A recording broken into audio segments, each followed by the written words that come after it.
Okay, good morning, everybody. It's Jeff Goldberg for the Sales Pro Network here live, hopefully on Facebook. I'm using StreamYard for the second time, and I think it worked last time, and I'm hoping it's working today. So, assuming it's working, as some of you already know, I founded the Sales Pro Network as a place to elevate the profession of sales. We have a bad reputation in sales, and I'm out to change that for all of us to make our lives easier and to help us help more people choose to do business with us. It's a place where salespeople can come and ask questions and get help, where you can post your successes and your challenges. And as some of you know, every Friday at 10 a.m., I either interview someone who can add value to the profession of sales, or I do a training or a workshop myself that I believe will help you. And today, I promise you, is definitely no exception. While we don't have a guest for today because she had something come up and she needed to reschedule, I've got something today for you that I believe is going to change your world. When I sell training to corporate clients, which I do, they always are interested in two things. One is, how do my people prospect more effectively? That's very important. And how do my people sell more effectively? And that's very important too. And we often get into a discussion of pipeline management. And I guarantee them that of all the things that I teach salespeople, many of you have heard me say the best next action step philosophy is the most important thing. But when I'm talking to a VP of sales or a president or a CEO trying to sell my services, I tell them that what I'm about to share with you, pipeline management, will provide them with the biggest return on their investment. So that's what I'm going to share with you today, assuming I can once again figure out how to share my screen because this is oh yeah, here we go. By the way, if anybody's watching, please do say hello. Post it in the comments. If you haven't already, I appreciate it if you could connect your Facebook account to StreamYard. That means that when you do post comments, I can actually see who you are. If not, then just post a comment and say it's Steve or it's Fran or whoever it is. So give me a second to share my screen, and I'm going to jump right in. Share screen. Okay. Window. Hang in there. Chrome tab. That's what we need. Whoops. That's not it. Hang in there, guys. Okay, maybe that'll do it. It's odd. Oh, here we go. When you're figuring out new technology. Bingo. Okay, so today, as I said, we're going to talk about two things: focus and pipeline management. You guys don't need that. So the reason I talk to my coaching clients so much about focus is because what we choose to focus our intention and our attention on dramatically affects our ability to earn money. And of course, in sales, that's what we're here for. So we need to make sure that we're focusing on the right things and truly focusing. So it's human nature. It's who we are as human beings for most of us to focus on the things that we're good at or we enjoy doing. And there's a book called Leverage Your Laziness, and that's the whole focus of the book. I feel competent to talk about the book since I wrote it. Well, I co-authored it with my mentor and friend, Steve Bookbinder. So in Leverage Your Laziness, we talk about that you're going to be happier and more successful if you do focus on the things that you're good at and enjoy doing and let somebody else do the things that you don't enjoy doing or suck at. And we use the word suck over and over in the book because we both enjoy it so much.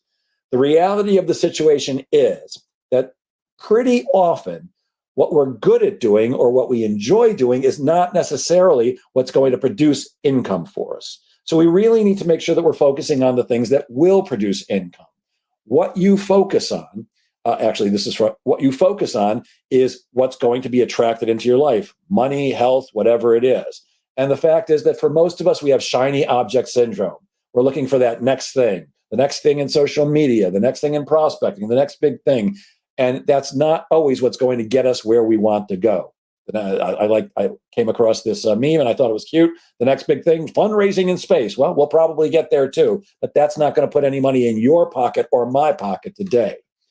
By the way, I just realized I can't even see your comments while I'm doing this. So if you're putting in comments, I will see them later. We often focus on things that avoid rejection because in sales, we get massively rejected. At least most of us do. I often say that I'm so good at selling that I teach other people how to sell for a living. But even though I'm very good at selling, I still get rejected more often than I get accepted. In my world, I get rejected 58% of the time. I have about a 42% closing ratio. And that's an extraordinarily high number, which I should have since I'm a sales trainer and coach. But that still means that more than 50% of the time, people tell me no. And we like to do things like sending texts and sending emails and, leaving messages that are, I'm following up. I'm following up. When you keep following up with somebody after you've given them a proposal and you leave messages like this, hey, it's Jeff Goldberg just following up on that proposal. Give me a call back. Hey, it's Jeff, that proposal we talked about last week. Give me a holler. But that really means that when you leave that kind of a message or you send that kind of an email, it means, did you decide to do business with me, but forget to tell me? That's not what it means. So we tend to do the things that avoid that feeling of rejection. That's why LinkedIn, which is a great tool if you use it right, just ask my friends Beth Granger, Bryn Tillman, Joe Applebaum. There's lots of other people who really know a lot about LinkedIn. But LinkedIn is very seductive, just like Facebook is, because there's not a heck of a lot of rejection on there, unless you get into a political discussion, which there seems to be some very pointed views on both sides, and there's a lot of rejection there. But our tendency when we're selling is to do activities that avoid that feeling of rejection. Social media is a perfect example of that, truly. So where should our focus be in sales? RGAs. You and I both need to be focusing on revenue generating activities as often as possible, because time is money. I often tell my coaching clients, we talk about time management and how important it is, because you've only got X amount of hours each day and each week that you can do what we do, which is sell. And time is something you just can't get back. I often tell my clients, you can almost always get back your health, not always, but almost always get back your health if you lose it. You can almost always make more money. But the one thing you cannot do is get back time. And every minute that you spend focusing on non-revenue generating activities is time lost. So we want to make sure that as often as possible, we're focused on RGAs. In a study by CSO Insights, which is a company that studies the activities of salespeople, they find that only about a third of a sales rep's time is actually devoted to selling. Now, the fact is, we do need to do other things: lead gen, go to meetings, go to trainings, post-sale follow-up, account management, travel. There's all kinds of things we have to do. So what we want to do is make sure we're maximizing the amount of time that we can devote to selling and revenue-generating activities. So some of the things that are true RGAs: getting appointments, making calls to get appointments. That's a revenue generating activity. When you're speaking to a prospect and getting more information from them, that's an RGA for sure. When you're moving a deal through the pipeline, and we're going to talk about pipeline management in just a few minutes, when you're moving a deal closer to close through the pipeline, that's absolutely a revenue generating activity. When you're finding new contacts in a prospect organization to speak with besides just your main contact, RGA. And of course, the biggest RGA is when you're closing business. That is a revenue generating activity extraordinaire. Meetings, paperwork, wasting time with anything else, following up on deals that just don't have a chance of closing, those are non-revenue generating activities. Now, do we all have to go to meetings? We do. Do we have to do paperwork? We do. Do we waste time? Most of us do occasionally. Let's minimize that if we possibly can. And do we follow up on deals that are never going to happen? Most of us do. And what I'm going to share with you in just a few moments, pipeline management, is going to help you avoid that. And that's something you absolutely want to do. See, the nature of us salespeople, not you salespeople, us salespeople, is we are optimists. We have to be optimistic because we hear no more often than we hear yes. We've got to be optimistic that everything is going to turn out okay.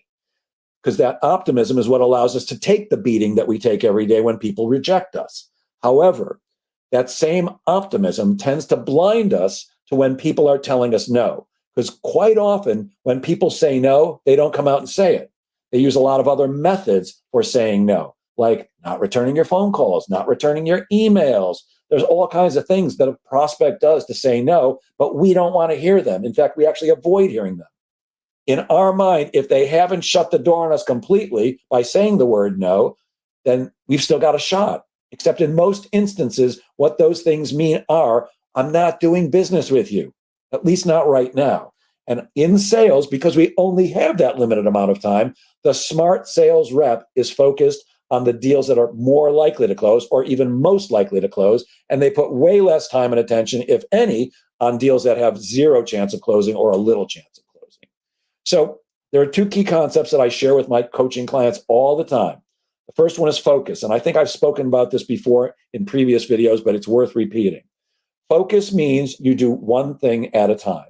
I've spoken to lots of groups recently and asked this question: how many of you are good at multitasking? And almost everyone in every audience raises their hand because they think they're great multitaskers. And my answer to them is, you're not. You think you're a great multitasker, but you're actually not. It's been proven that you can only focus on one thing. Your brain can only focus on one thing at any given nanosecond.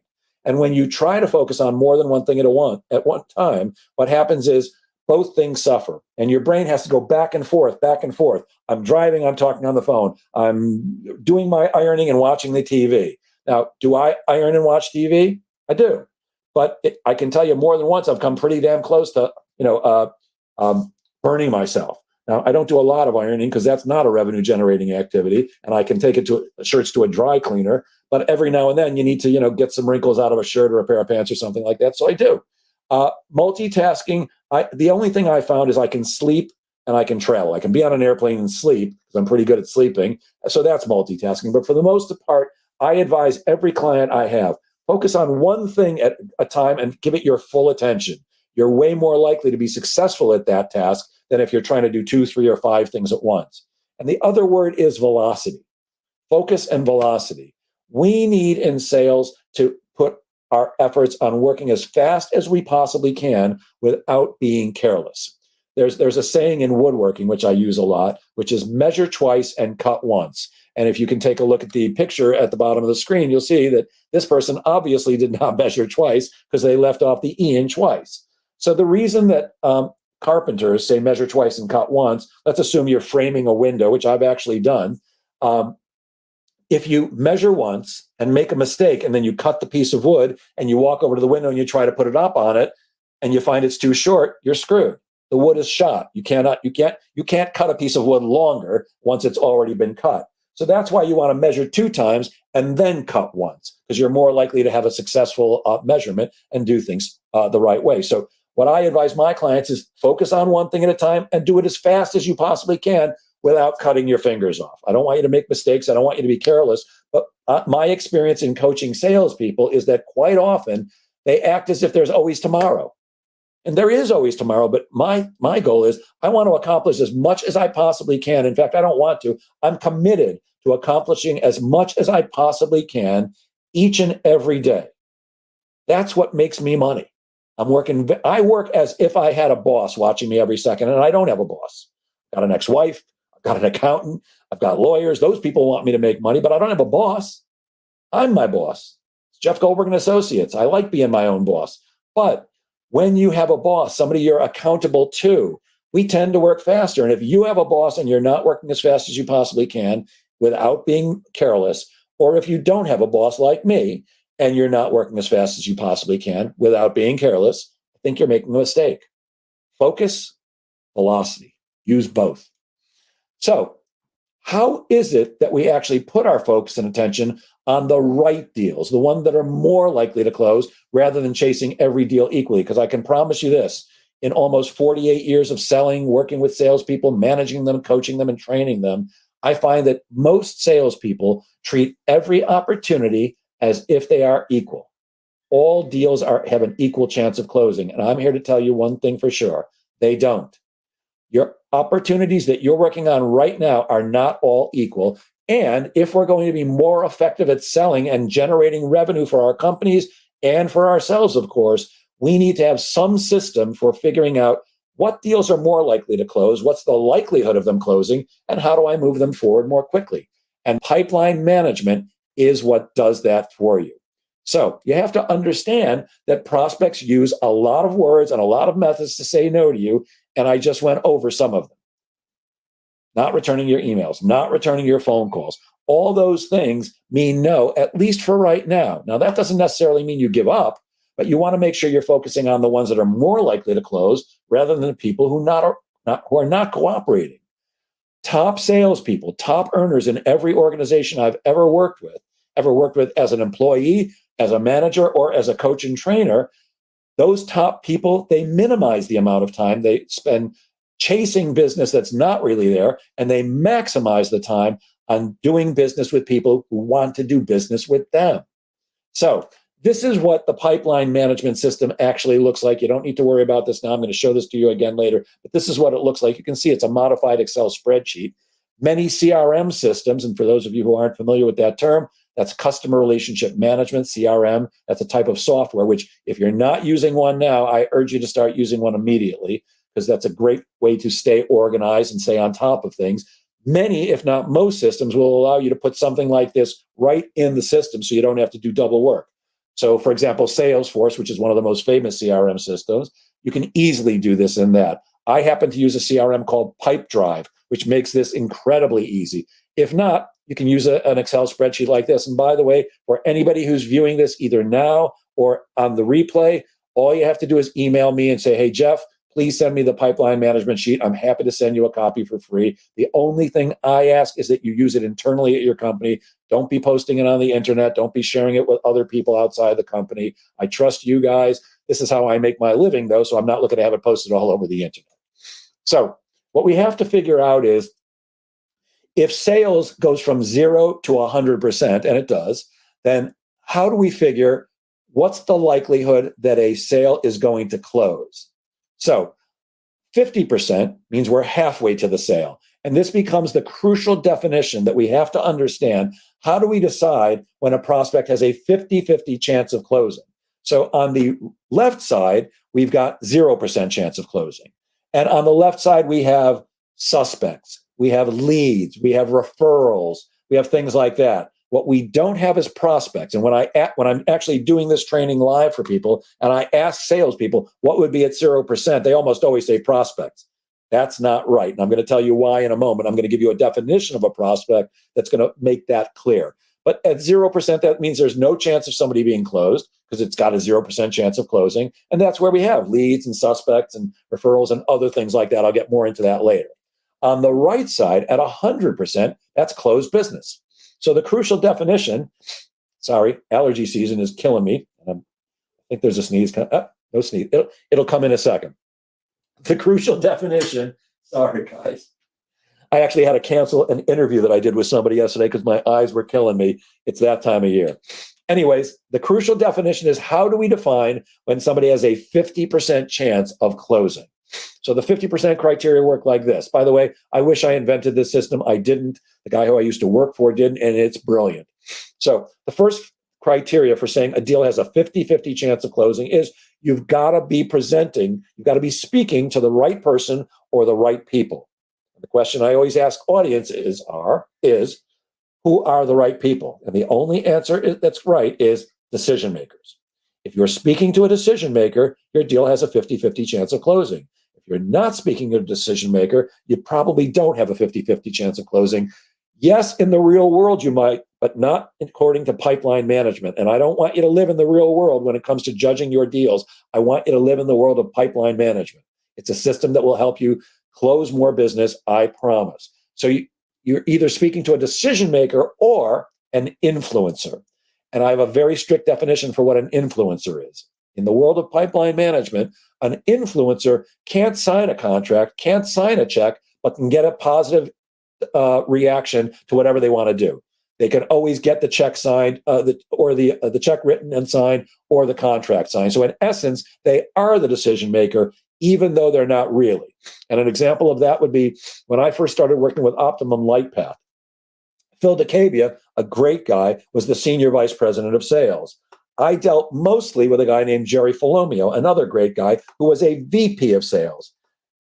Jerry could not sign checks and could not sign contracts, but every time Jerry went to Phil and said, I want to do this with Goldberg, or I want to get that with Goldberg, Phil would say, yeah, go ahead, do it, every time. So in essence, Jerry was the decision maker, even though he couldn't really make the final decision.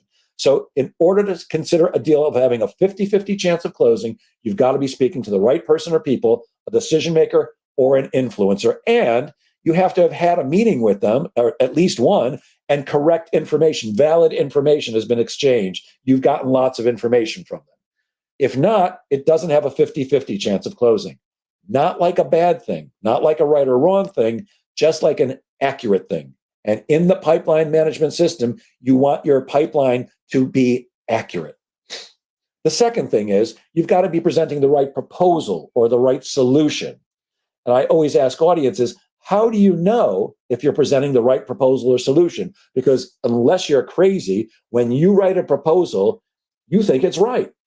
But the thing is, it doesn't matter if you think it's right. The only thing that matters is, does the prospect think it's right? So in order to have a 50-50 chance of closing, it means you've shared your proposal with your prospect and they've indicated, yeah, this is pretty darn good. It may not be the final proposal that they end up with. You might have to tweak it, but you've shared your ideas, you've shared your thoughts, and they're saying, yeah, this is good. We need some of this.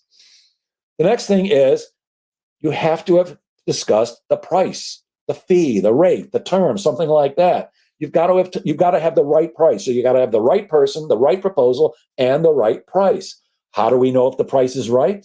Same thing as with the proposal. Your prospect has indicated your pricing is good by them.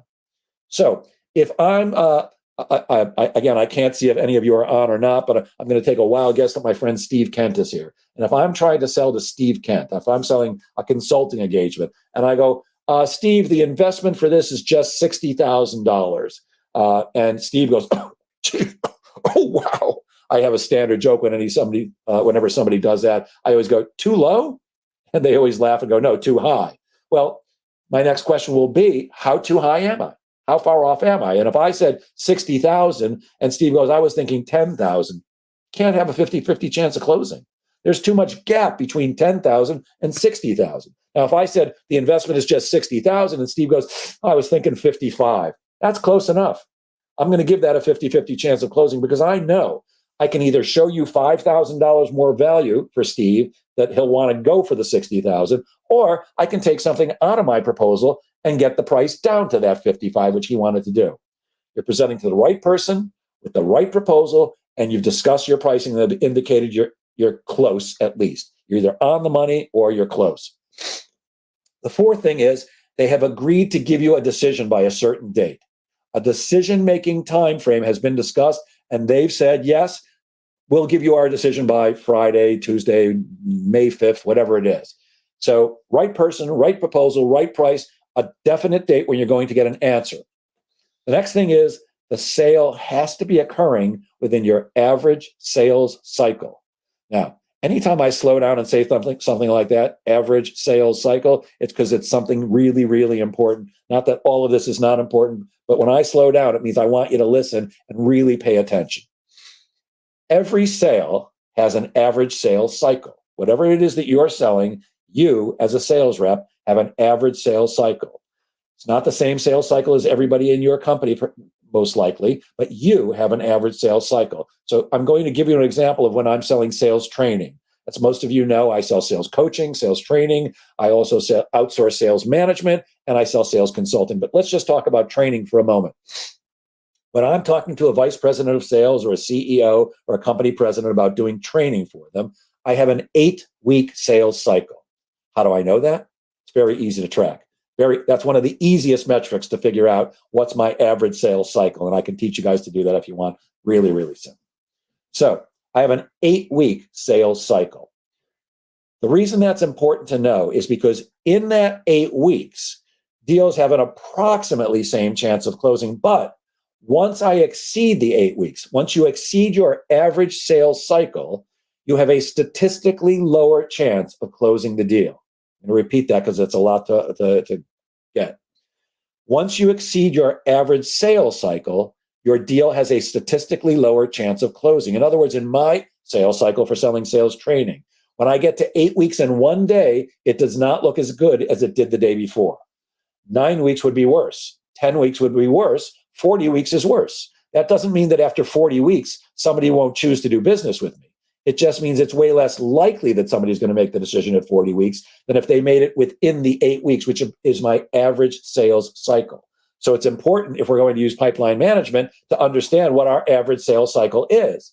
And we need to be speaking to the right person with the right proposal, with the right price. They've told us when they'll make their decision by, and it's occurring within my average sales cycle. If any one of these criteria is not present, then we don't say that the deal has a 50-50 chance of closing. It has some other chance of closing. Again, not like a good thing or a bad thing, not like a right thing or a wrong thing, just like an accurate thing. And finally, you have to have a best next action step. I'm pretty sure I've spoken about this to the Sales Pro Network, to you guys, a million times already, but I'll say it one more time. Never leave a meeting or a phone call without setting up the next meeting or phone call right then and there. If you have all these other criteria, but you do not have a best next action step, you don't have a 50-50 chance of closing. You may think you do, and in the real world, you may. But I want you to really use the pipeline management criteria, because that's going to make you more money. It keeps you honest with yourself. It helps you to stop fooling yourself about deals that you think are going to close, but which really aren't. If you don't have a best next action step, there's little chance that your deal is going to close anytime soon. So you've got to know the 50% criteria.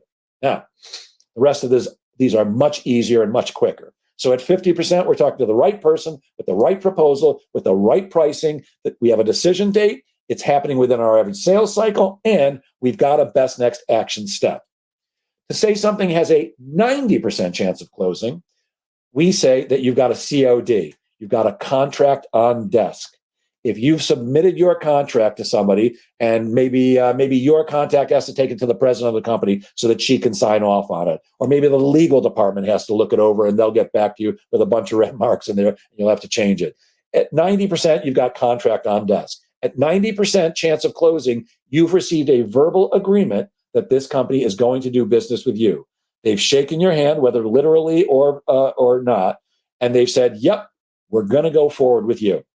And in order to consider a deal as having a 90% chance of closing, you've got to be willing to BYP, bet your paycheck. Now, as you can imagine, when I teach salespeople to do this in a large organization, and I tell them they have to be able to bet their paycheck, it's not 90% unless you're willing to actually take your real money that you're going to get in your next paycheck, and you're willing to bet that money that this deal will close. If you're not that certain, it doesn't belong at 90%. Again, not like a good thing or a bad thing, just like an accurate thing. Maybe it has to be moved back to 50 or one of the other numbers, but it's not 90 unless you're really, look, I'm not taking anybody's money. If you're going to bet your paycheck with me, I'm not really taking it if the deal doesn't close, but you've got to be that certain. Otherwise, don't put it at 90%. The FA column stands for first appointment, and that's where you actually put people once you've set an appointment with them. You put the company's name and the date of the appointment so that you know. Now, the reason that's so important is because you want to be able to see your first appointment column. Remember, this is a spreadsheet or it's in a CRM system, and you can see everything in a column. I can see how many appointments a salesperson has. And one of the things I do, outsource sales management, I manage salespeople. One of the first things I look at is, how many first appointments do you have? How many first appointments do you need at all times? And how many do you actually have? So I'll give you an example. Let's say Jason Kaminsky, who might be on this call, a friend of mine, he's in sales. Let's say he needs to close 4 deals a month. He needs 4 deals a month to hit his quota. And let's also say that Jason has a 25% closing ratio. In other words, of every 4 people he speaks with, 1 becomes a customer. So he needs 4 deals a month, and he has a 25% closing ratio. How many first appointments does Jason need at all times? 16. He needs 4 deals. He's got a 1 in 4 chance of closing them. He needs 16 first appointments at all times. So as a manager, I can take a look at Jason's pipeline and anytime, and if there aren't 16 appointments on there, I know Jason is not going to make enough money. He can't possibly hit his quota because his actual numbers are, and I'm making this up, but these are not Jason's real numbers, but if they were, that he needs 4 deals to make his quota, and he has a 1 in 4 chance of closing, he needs 16 first appointments at all times. This is why it's so valuable for your manager, if you've got one, or you, because you can easily take a look at your first appointment column and go, uh-oh, I don't have enough first appointments. I'm going to be in trouble somewhere down the line. So that first appointment column is crucial. Once you've met with somebody, whether via Zoom, in person, over the phone, and valuable information has been exchanged, it's got to move out of the first appointment column. It either goes to the right on the board. This is called the pipeline board. It either goes to 25, 50, or 90% or closed, or it goes to the fallback column, and I'll explain those in a second.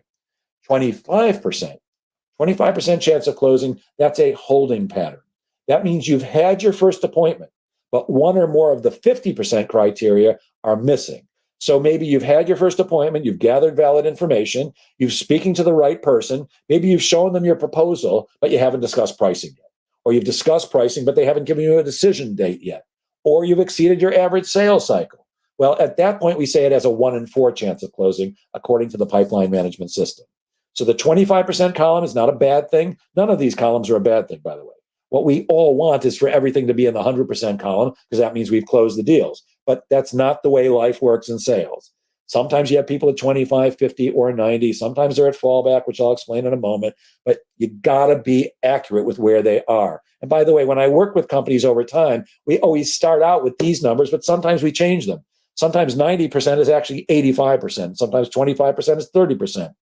In, for example, Salesforce, they have 10, 20, 30, all the way up to 100%. I think that's too many categories personally, but it works for many organizations. So you've got a first appointment, 25% is a holding pattern, 50% we went over the criteria, and 90% contract on desk, verbal agreement, you'd bet your paycheck. At fallback, the 0% column, I talked before about at 0%, we've got suspects, we've got leads, we've got referrals, we've got anybody who we want to turn into a prospect at some point, but not really.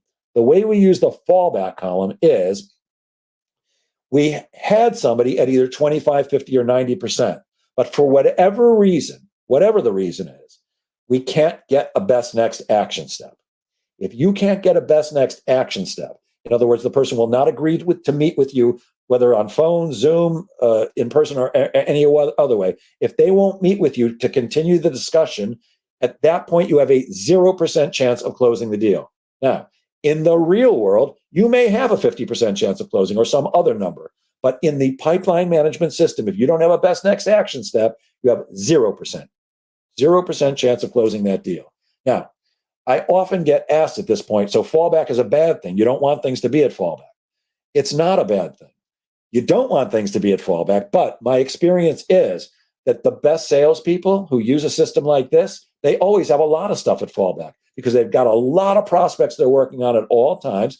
And sometimes you just can't get a best next action step, even though you've asked for it. My coaching for each of you guys is you always want to ask for it, but sometimes you just can't get it. At that point, the deal goes, the opportunity goes to 0% or fallback. And you use the fallback column like a tool that it is. So every day, I suggest sales reps should, first thing in the morning, look at their pipeline management system, look at their pipeline board, and look at the fallback column and go through each of the deals that are there one by one and ask yourself this question. So let's say the first one is company ABC. ABC company, is there anything I can do right now to bring that back to one of the active columns? The active columns are the 25, 50, the 25, the 50, and the 90% columns. Fallback is not an active column. So you ask yourself, is there anything I can do to bring this deal back to one of the active columns right now, the 25, 50, or 90? Well, if the answer is yes, then what you want to do is do that thing. Write the letter, send the email, make the call, send the text, drop in, whatever that thing is, go do it and bring this back to life. Or you leave it alone and you go on to the next one. And each day you should analyze each of the deals that are in fallback very quickly and see if there's something you can do to move it back into one of the active columns. And if not, you just move on. Very simple. But you do want to be honest with yourself that at that moment, that deal has a 0% chance of closing. And I'm going to give you an example. When I started out working for the company that I worked for before I opened my own, the very first deal I closed was with a local bank here on Long Island called Long Island Commercial Bank. I had met 3 times with the VP of Commercial Lending.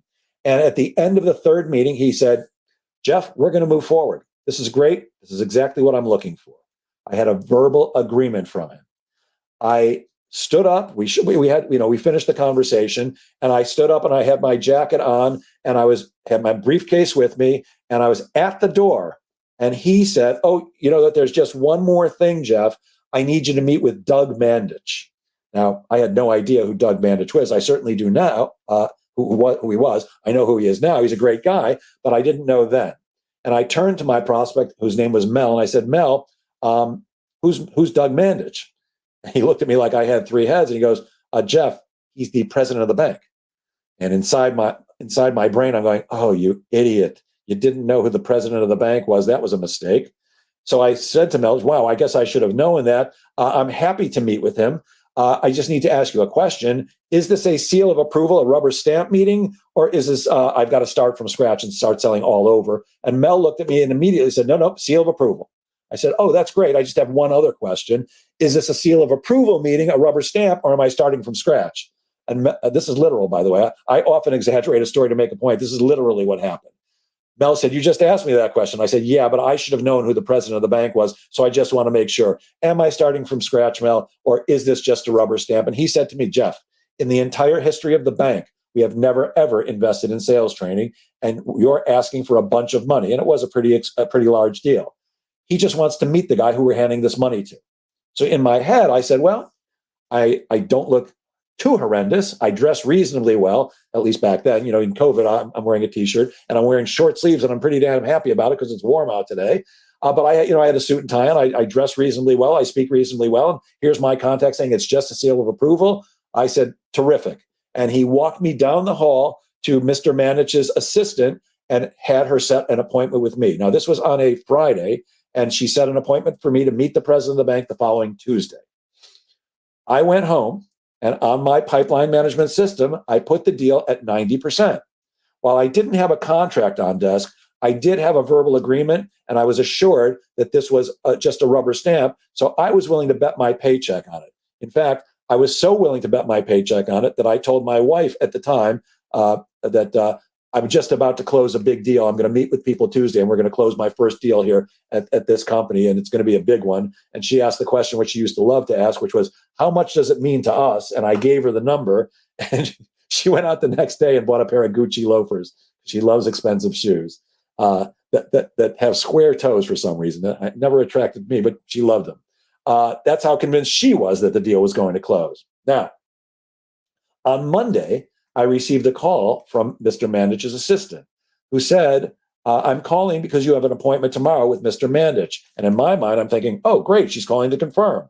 I said, yes, indeed. I'm meeting him tomorrow morning, and I'm very much looking forward to it. And she said, I'm very sorry, but we have to reschedule. Mr. Manich can't meet with you tomorrow. And I was pretty darn disappointed because I was betting my paycheck on this one for the next day. So I asked, I'm just curious, what happened? Why can't we meet tomorrow? And she informed me that the chairman of the board of the bank had died over the weekend. So I said to her, so what? No, I'm kidding. Of course, I didn't say that. I said, where's the funeral? I'll meet Mr. Manich there. No, I'm kidding about that too. Of course, I didn't do that either. You know, when something like that happens, it throws you off and your mind starts going crazy. And the only thing that came to me at that point was, please tell Mr. Manich, I'm extremely sorry to hear this, because for all I knew, you know, this was his best friend who hired him at the bank. I don't know. So I said, please tell him I'm very sorry to hear this, and that if I haven't heard from you guys in 2 or maybe 3 weeks, I'll reach out to you again. Would that be okay with you? And she said, that'll be absolutely fine, and I'm sure he'll appreciate your understanding. And we got off the phone. I moved the deal from 90% to 0%, because even though I still really felt this deal was going to come through, at that moment, it had a 0% chance of closing because I couldn't meet with the final decision maker. Now, fast forward a bit, I was going to wait 2 or 3 weeks. Every day I looked at my column, my fallback column. There was Long Island Commercial Bank. By the way, I hadn't closed a deal at the company yet. I'd already been there almost 3 months, and I did not know it at the time until I actually closed this deal. But I was taking the longest of any employee in the history of the company to close their first deal, and I was moments away from being fired. Didn't know it until I actually closed the deal, which I did. I'm spoiler alert, I did close the deal, but I didn't realize I was close to getting fired because it was taking me so long to get my first deal in. So fast forward, it was about 10 days later that I received another call from the assistant who said, thank you so much for your patience, Jeff. Mr. Manich has asked me to reschedule with you. By any chance, can you meet with him 8 o'clock Thursday morning? And I looked at my calendar, and this was my first deal. I really didn't have a lot to do. In fact, I had nothing to do that morning, but I don't like to give people the impression that I have nothing to do, because successful people are busy. So what I said to her was, I'm kind of busy that day, but you know what? Please tell Mr. Manich I'll move some things around. I'll be there at 8 o'clock, no problem. You got to have some cojones sometimes. And that's exactly what I did. And then that Thursday came. I met with Mr. Manich, and not only did we close the deal, but he actually took a bigger deal than my first contact, Mel, had wanted. He actually didn't want the program that I'm sharing with you right now. He wanted prospecting skills, what I call professional prospecting, and selling skills, what I call conversational selling. But he didn't really want the pipeline management. But when I shared pipeline management with Doug Mandich, he wanted all three. So I actually walked away with a bigger deal. So this deal went from first appointment to 25% to 50 to 90% to 0%, back to 90% once his assistant set the appointment with me, and it closed that day. Things don't have to march in order from 25 to 50 to 90. Sometimes they go from 20 to 25 to close, or 25 to 90, back to 50, back to 25 to 0% to 90 to close. They don't have to march in order across the board. That's what we want, but it's not always the way it works. Remember, you want your pipeline board to be accurate, not pretty. I want it to be pretty too, but it isn't always. So sometimes we identify a contact or a prospect as a prospect, but we don't have a best next action step in place. If we don't have a best next action step, they're not a prospect at that moment. A prospect is only a prospect if you've met with them at least once, you've had substantial conversations where you've gotten good information from them, you're moving forward through the sales process, and you have a definite best next action step with a specific date and time to do something that's going to move the sale towards close. That means that your prospect is actively engaged with you in conversation and the possibility of doing business with you by agreeing to a best next action step, and they're doing it within our average sales cycle. So this is what the pipeline system looks like, and that's the progression towards closure. In pipeline management, we always want to be implementing actions and activities that will move prospects towards the close column and eventually get them there. We want to make sure that we're working with enough real prospects that are actively engaged with us, that understand what we're offering, like everything we're saying, understand the pricing. We got to work with enough of those at all times to be successful. If you're working with prospects that are not interested in those things or just kind of jerking you around, that's not going to make you money. So you constantly have to be adding enough new prospects to the beginning of the pipeline, or what's called the funnel for many sales trainers. You constantly have to be adding enough new prospects because not all of them are going to get to close, and not all of them are real prospects. So one of the things we have to understand about this system is it's time and date driven, and time kills all deals. The longer a deal takes to close, the lower the likelihood of it closing. And that's true for any deal, whether it's a very transactional deal or a long-term sales cycle, like, for example, enterprise software, which can sometimes have an 18 or 24-month sales cycle. The longer it takes, the less the chances are. But what we have to know, if we're going to use this system effectively, is how much time should a prospect be at each stage? How long should they really spend at 25? How long should they be at 50%? How long should they be at 90? So what you're looking at now is, in my world, not necessarily your world, in my world, this is how long somebody should be at each stage. So you can see at the 25% rate column, they should be there no more than 3 weeks. It could be 1 week, could be up to 3 weeks. Once I get somebody to 50%, they shouldn't be there for more than a week or two. And if you think about it, if I'm talking to the right person with the right proposal, with the right price, they've given me a time when they'll make a decision by, and I've got a best next action step, they shouldn't be there for more than a week or two unless something exceptional is happening, like the whole company's going out of town for a big trade show and they won't be back for a month. Typically for me, 1 to 2 weeks at 50%, that's all it should take. And then at 90%, again, 1 to 3 weeks. I'm dealing with a decision maker. They've given me a verbal agreement. They've got my contract on their desk, and I'm willing to bet my paycheck. So it shouldn't take more than 3 weeks. And if you take the second numbers, the 3, the 2, and the 3, and add them up, that's 8. That's my 8-week sales cycle. Do I always take 8 weeks? No. But on average for training, I do. So you need to know how long in your average sales cycle somebody should be at each column, because when they exceed that amount of time, it has to move backwards. So if I've got a 90% deal, but they've been there for over 3 weeks, it's got to go back to 50. I've got a 50% deal and it's been there more than 2 weeks, it's got to go back to 25. It doesn't feel good to do that. We don't want to do it. But remember, you need your pipeline to be accurate. Not what you want it to be, but accurate. So there's some things that having a visual system like this help you to do, because when you see the way your pipeline is set up, the way it is in the real world, if you're not lying to yourself, you can tell some things about it. So if you look at this formation, you've got a bunch of deals at 25%, a couple at 50, and one at 90. This is actually a pretty decent formation. There's not enough in each column, although the 25% column looks fairly decent. I'd like to see more at 50 and more at 90, but this is not a bad formation, especially for somebody who's fairly new in sales.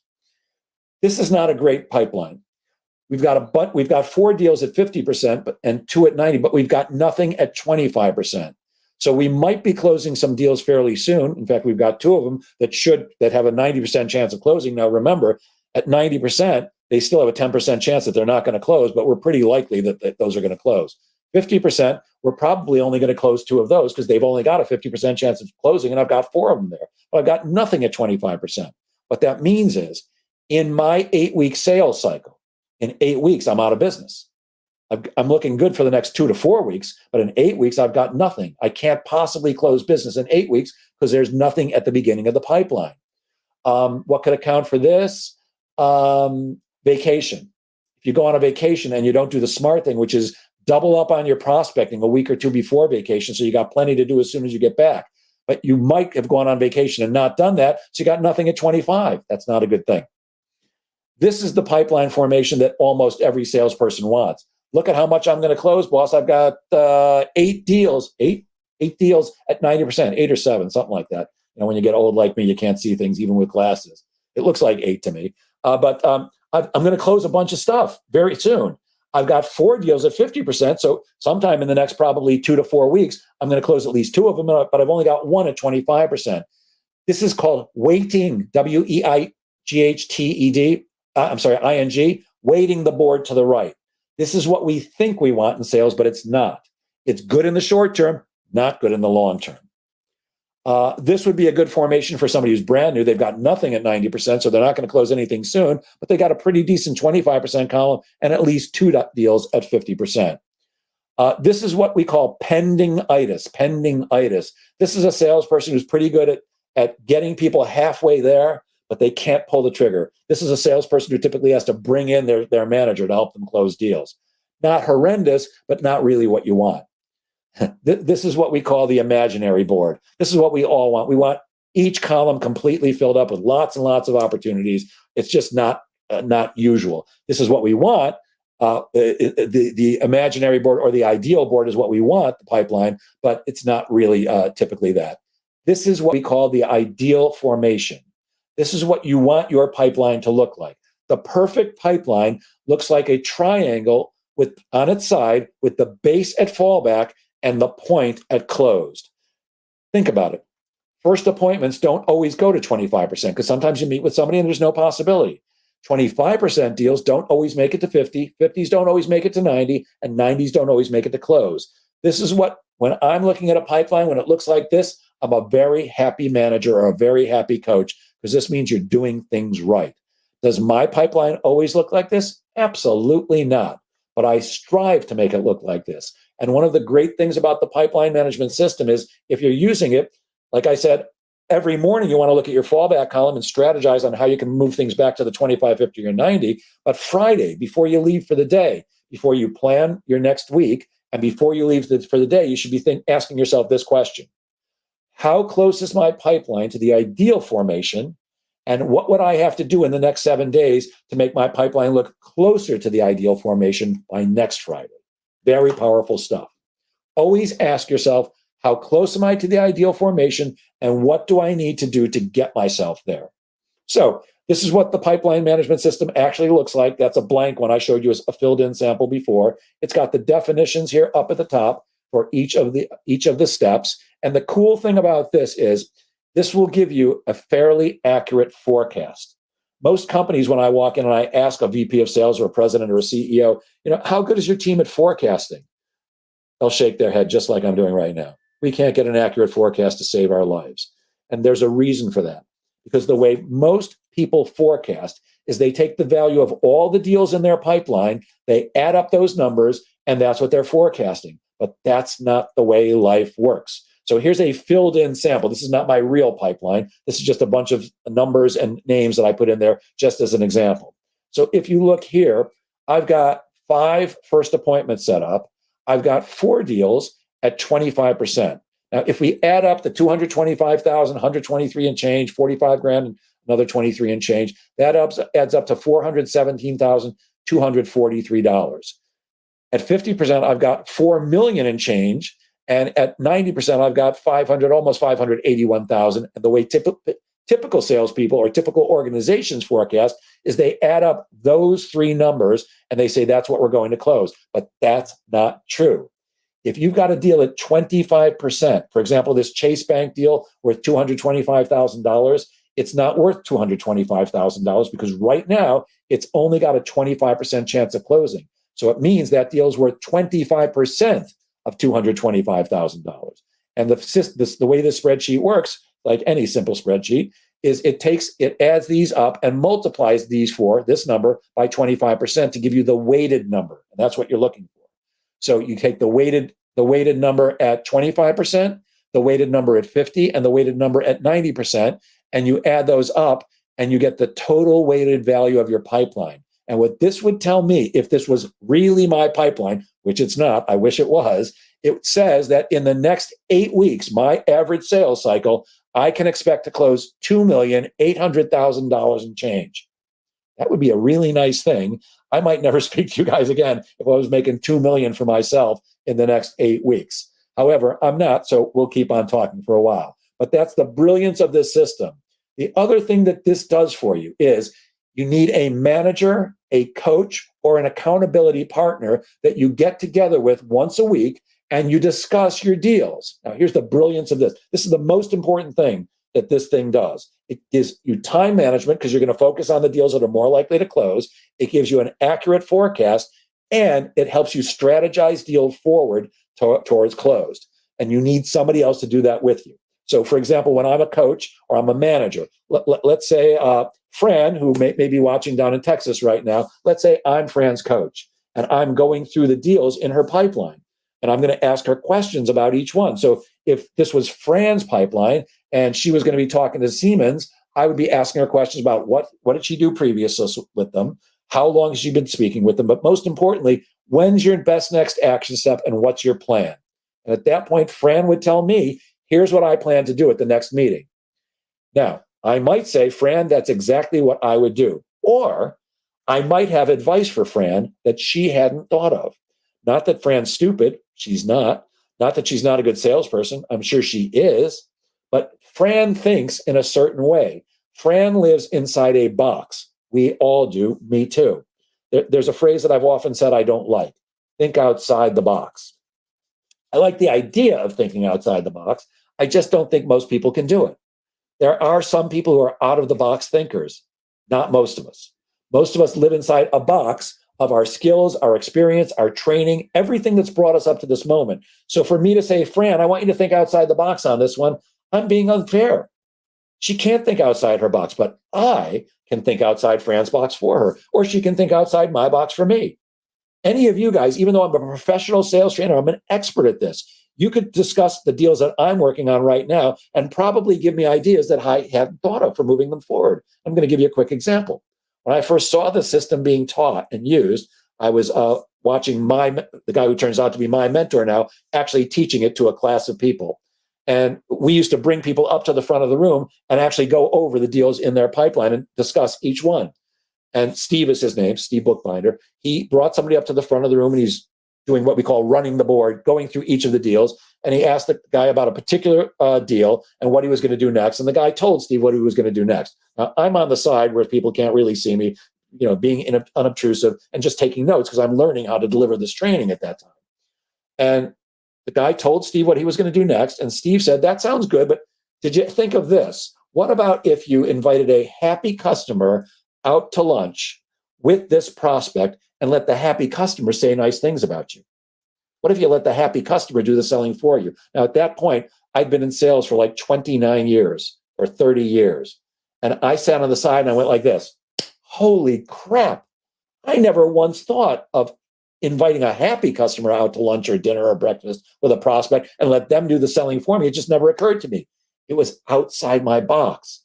But you can look outside my box just like I can look outside yours. So to use this system effectively, it's effective without this, but the most effective thing I think is getting those strategies that you couldn't think of. So you need a partner, a coach, a manager who will do that with you. And if you work for a large organization, hopefully you've got a manager that does this for you on a regular basis. That's the most powerful use of the pipeline management system. So you want to check your pipeline board, that's called the board, each day to make sure that you've got enough in each column to support your real goals. You've got to make sure you're investing the majority of your time in going after the highest probability deals, the people who are giving you next steps, or maybe they're worth the most money, or maybe they're further to the right on the board. And you have to work with someone else to strategize your sales forward. So that's my contact information for those of you who don't already have it. You're already in the Sales Pro Network, so I don't need to ask you to join. That's pretty much it. I'm going to shut this down and see if I can see if there are any comments. Oh, there's a few. Let's see. I can see one name. Good. Roy Peter. Good morning, Roy Peter. And thank you for connecting to Facebook and StreamYard so I could actually see your name. Hi, Jeff and everyone from Westbury, Long Island, Sharp Search Executive Recruitment. I know that's my friend, Don Levine. There's a good morning from somebody who I have no idea who that is. Oh, Keith Ginsburg, you did it too. Good morning, Keith. It's good to see you here as always. 55,000 sounds good to me. Somebody's saying that. Collaboration and other ideas are great. Fran, thank you for putting your name in there. You didn't connect, but I see that's you. And somebody said, my past sales manager at Xerox would go through my pipeline and ask me, what are there compelling events to sign our agreement or order? If I didn't have a compelling event, it was removed from my closed pipeline. Bravo. Whoever posted that, I'm bravoing your manager because that's a great thing. Steve says, thank you. Always great info. It's my pleasure, my friend. This is interesting. Show. This says, great video. So very true. Think every salesperson. Oh, I just learned how to do something. Look at that. You guys can see this now too. So very true. Think every salesperson has been caught. So important. And Roy Peter says, this has been extremely helpful again, even though I think you saw this just a week ago when I presented it someplace else. Well, thank you, Roy, for tuning in again. I appreciate it. Oh, a question before we go. What would be an average close sale of a good salesperson? What a great question, Roy. There's no good answer to that. Everybody has their own average sales cycle. The key is what you want to do is always be trying to shorten your sales cycle. I know I'm always trying to shorten mine, and everybody should be doing that. So look, there are some deals that take years to close. I had one deal that took me 4.5 years to close. It's the longest it ever took me to close a deal once I started doing sales training and coaching. I've had some deals that closed the first day. Very seldom. There are very few one-call closes in my business, but my average is 8 weeks. So what I'm always looking to do is how do I shorten it? And the way I shorten it, best next action step. By using a best next action step every single time you use it, I suggest you'll save between 1 and 3 weeks off your sales cycle. And you'll only figure out your sales cycle over time. And I can teach you how to do that. It's not very hard to do at all. And Roy says, I'm assuming it would be different for a person in industry. Absolutely right. Even in the same company, there's 100 salespeople in the company. They're not all going to have the same average sales cycle. Each person has to have their own. And it can be different if you sell different products or services. So I talked about my 8-week cycle for closing a training gig. Coaching gigs are mostly closed on the first conversation. Some take a little longer, but never 8 weeks. Consulting gigs, longer, because those are larger deals. Outsourced sales management, that's typically a 2-week sales cycle. That happens fairly quickly also, because people either want that service or they don't. But that's where it works. So yes, each person has a different average sales cycle, and each industry does. But I don't care about the industry. I don't care about the organization. I look for what's that person's sales cycle. I hope that answered your question, Roy. And we're 90 seconds away from out of time. So I will end for today. As always, please feel free to reach out to me if I can help you in any way. Most of you have my contact information. If not, you can just message me right in the Sales Pro Network. I'm always happy to help. And I hope you guys all have a wonderful weekend. Make this a productive Friday. And as I end all of these, remember that sales is a game of making things happen. So get out there today and next week and make sales happen. Thank you, everybody. I hope this was useful for you. Have a great one.